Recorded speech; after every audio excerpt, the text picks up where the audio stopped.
In the year 900, a city called Tikal held as many as 90,000 people. Towering stone temples rose above the jungle canopy. Its plazas were paved with limestone.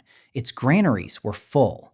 Within 100 years, it was empty, not conquered, not burned, simply, quietly abandoned. The jungle grew over the temples, and it would stay hidden for nearly 1,000 years before anyone found it again. Tikal wasn't alone. Across the Maya lowlands, dozens of great cities, Copan, Palenque, Calakmul, all reached staggering heights of population, art, and engineering. And then all collapsed within the same narrow window of time, roughly between the years 800 and 1000. No single invading army did this. No single plague swept through and left records of its passage. An entire civilization, one of the most sophisticated in the ancient world, seems to have simply stopped. For centuries, archaeologists didn't know why. They found half-finished monuments, inscriptions that stopped mid-project, and elite residences abandoned with valuable objects still inside, as if people left in a hurry and never intended to explain themselves to the future. The first real clue came from something almost nobody expected to matter: a lake bed. Geologist and paleoclimatologist Gerald Haug led a research team that drilled sediment cores from the bottom of the Cariaco Basin off the coast of Venezuela. Sediment that had been quietly layering itself year after year for thousands of years, like the pages of a book nobody had opened. Each thin layer recorded the climate of the year it settled. Haug's team could read, with remarkable precision, exactly how much rain fell in the region century by century, going back further than any written Maya record. What they found lined up almost exactly with the timeline of the Maya collapse. The period between 800 and 1000 showed a series of severe, prolonged droughts, some of the driest stretches in thousands of years, hitting the region in repeated waves rather than one single catastrophe. The Maya heartland, it turned out, hadn't been struck by war or plague first. It had been struck by the sky, simply refusing to deliver water, again and again, for decades at a time. This alone might not have doomed a smaller, simpler society.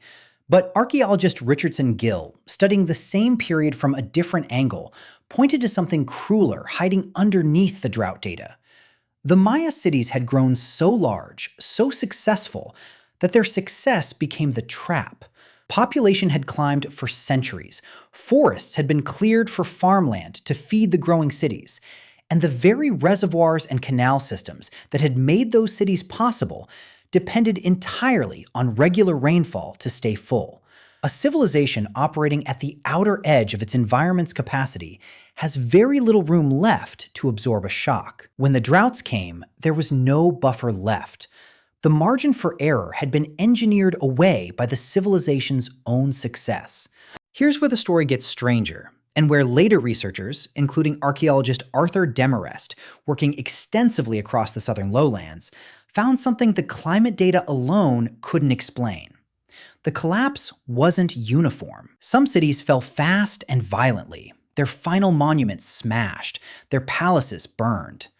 Others simply emptied out, slowly, without a mark of violence anywhere. And a handful of northern cities, in what's now the Yucatan, didn't collapse at all during this period. They kept building for centuries longer. Demarest's excavations suggested that drought didn't act alone.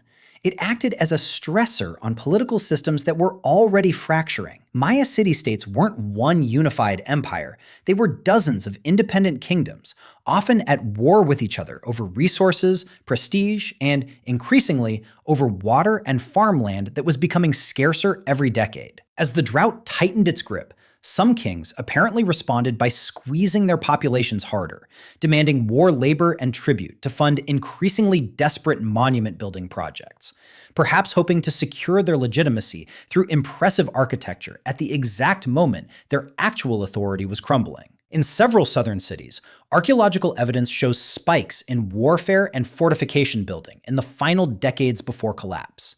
City walls hastily thrown up, weapons caches expanded, as if kingdoms were bracing for a fight even as their populations starved and fled. Put together, the picture that emerges isn't a single mystery with a single answer. It's a cascade. A multi-decade climate shift stressed an agricultural system that had been pushed to its absolute limit by centuries of growth. That stress broke fragile political alliances that had been holding rival kingdoms in an uneasy balance. Broken alliances led to warfare over dwindling resources. Warfare, drought, and collapsing trade routes together made it impossible to keep supporting cities the size of Tikal. And populations did the only rational thing left. They walked away, city by city, over the span of roughly 2 centuries, towards smaller, more sustainable settlements elsewhere. The Maya people themselves never disappeared. Millions of their descendants live across the region today.